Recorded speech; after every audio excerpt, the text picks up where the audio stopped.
Hey everyone, it's Dustin, Nulf, Keller Williams Realty's the Dustin Nulf team, the Full House LLC, Pittsburgh Property Management. Thank you for joining me today. We're going to talk briefly about real estate team building. Specifically, one of the questions that I come across a lot is, what should my administrative assistant be doing? You know, why do I need an assistant? What are they going to do for me that I can't do on my own, or that I can't do better? And that's what we're going to look at today. If you're hiring the right person, that administrative assistant is going to be better than you at a lot of the duties that you should be giving up. Okay? That's what you got to understand, is you need to hire somebody who's better than you. You're not perfect. Okay? Nobody is good at everything. We all may be able to do everything, but that doesn't make us good at it. Okay? So you need to get over that, and you need to focus on hiring somebody who's better than you at the administrative stuff. That's what you're going to be doing. And what we're going to look at today is, what should your administrative assistant be doing for you that's going to allow you to have more time and make more money, because every good hire should make you more money. All right? Before we get started, check out the links below. I got great links for books that you should be reading. Especially if you're a real estate agent who's looking to build a team, you should definitely be reading the Millionaire Real Estate Agent book. There's a link for it below.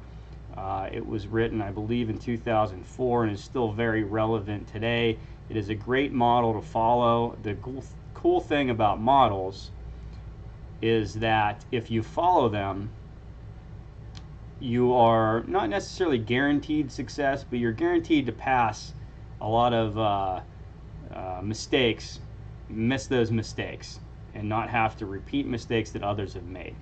Okay? So that's why you should get a book like that and read it, and use it as your Bible, and refer to it, and read it again, and read it again. And I'm going to have a link for Audible. I mean, get the audio book. There's going to be a free trial for Audible in the links below. I think you get 2 free books from it as well. Sign up for Audible and get the Millionaire Real Estate Agent Audible book. I think the audio book, actually, in my opinion, it's got material that's not covered in the actual physical book, and I believe certain versions of it have a pretty cool interview with Gary Keller and Dave Jenks at the end. Definitely worth getting. Check out the links below for that. I do real estate sales agent coaching for $10 a month. If you're a sales agent and you need to hit the next level, and you need some third-party expertise and insight, that's a great thing to do. It's only $10 a month. We got a lot of cool content that you can download, like a copy of my expired mailer template. You can go in there and make it your own. I got a for sale by owner 0% commission contract that helps you get your foot in the door with for sale by owners and get for sale by owner contracts signed. We've got DISC personality assessment stuff in there, so you can make sure you're hiring the right people if you're looking to build a team. I do team building coaching for $100 a month. That's some of the most affordable team building coaching you're going to come across. Again, if you're looking to build a team and you can't afford to do $1,200 a year in extra coaching, then you shouldn't be building a team. You're not going to be able to afford to hire somebody if you can't afford to hire a coach. And we also do one-on-one personalized coaching based on where you're at in your business. That's for real estate sales, real estate team building, or real estate investing. As some of you may know, I am an investor. I got into this business to be an investor. I own about 25 rental units at the moment, and I'm looking to add hundreds to my portfolio in the next couple of years as well. So, check out the links. If you like the content of this video, please give it a thumbs up. Hit the subscribe button and hit the notification bell, and you will be notified as we post more videos. I'm posting 2 to 4 videos a week, so there's a lot of good content coming up. If you'd like to see something specifically in a video, please leave me a comment below and let me know what you'd like to see or what you'd like me to talk about. If you have any questions pertaining to this video, same thing, leave me a comment. Let me know what your questions are. I'd be happy to help. So that's it. That's my sales pitch. Let's get rolling.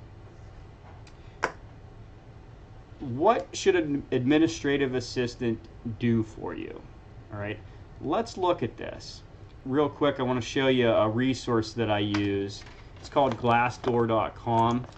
Glassdoor.com is a great way to figure out what you should be paying your hire and what the average kind of rate is for that. So we're going to click on salaries. There we go. So administrative assistant, and we're going to do Pittsburgh because I'm in Pittsburgh, and we're going to search that. And what it's going to do is it's going to show you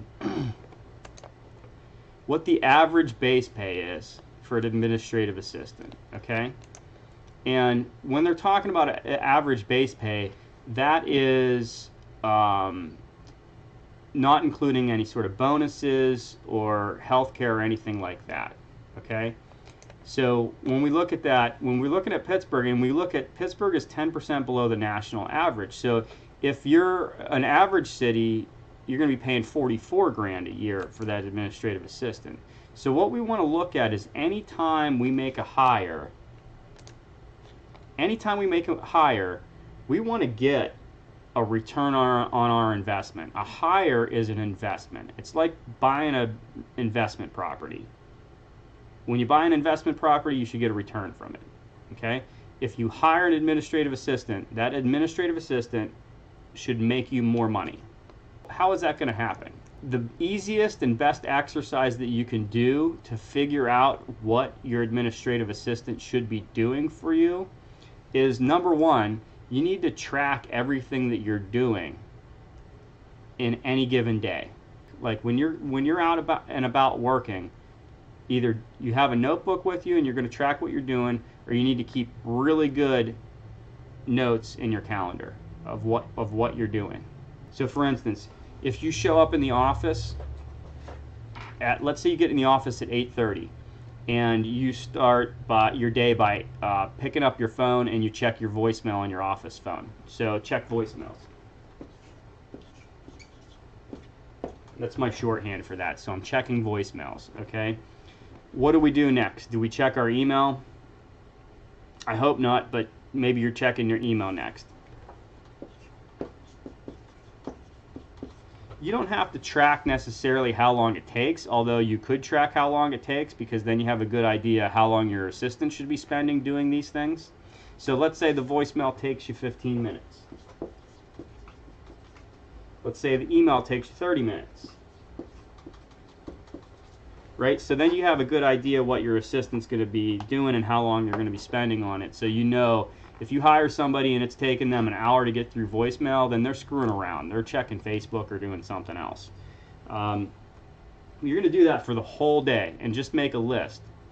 And then what you want to do is come through and you're going to do some sort of notification next to the notes as whether or not it's a dollar productive activity that you should be doing, or if it's something that keeps you from making money.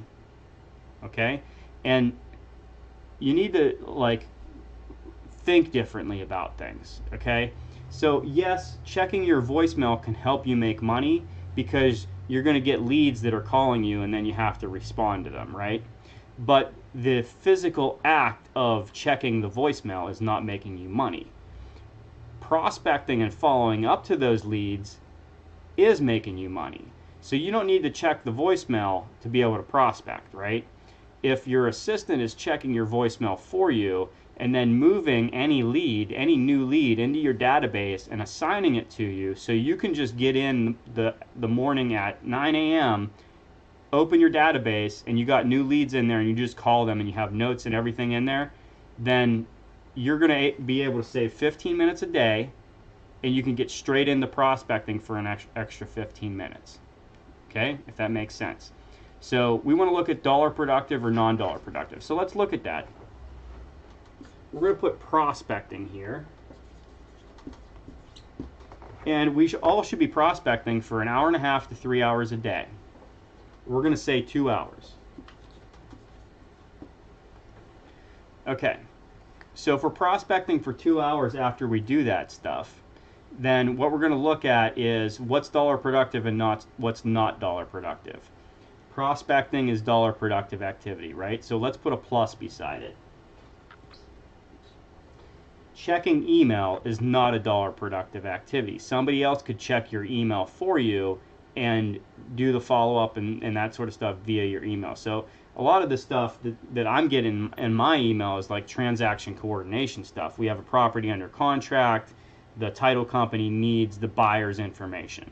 Okay, for me to stop what I'm doing and go fill out a form with the buyer's contact information and send it to the title company, I'm going to waste 30 minutes of my life at least doing something that's not making me any money. It's not making me any more money. It's only making me the money of that transaction that I already have under contract. So if I can have that done and handled by somebody else, then it's going to save me enough time that I should be able to work on another deal and get another deal signed. So checking email, not dollar productive. So we're going to put a negative or a minus sign next to it. Checking voicemail, same thing. Okay, so you get the point. So if you do this every day for a week, 7 days, and you have an entire list, you can go through that list and do your plus and minuses, and what you should end up with is like pretty much 2 valuable things that you should be doing as a real estate agent that's going to make you money, and that's prospecting and appointments, going on appointments. And I would venture to say, I know Gary Keller in the Millionaire Real Estate Agent book, he says that lead generation is the last thing that you want to delegate. Lead generation was one of the first things that I delegated. I came up with a system for it, and I stuck with that system, and I made sure that our admins knew what the system was, and they did it properly every day. And my admins were doing 2 to 4 hours of lead generation every day for me.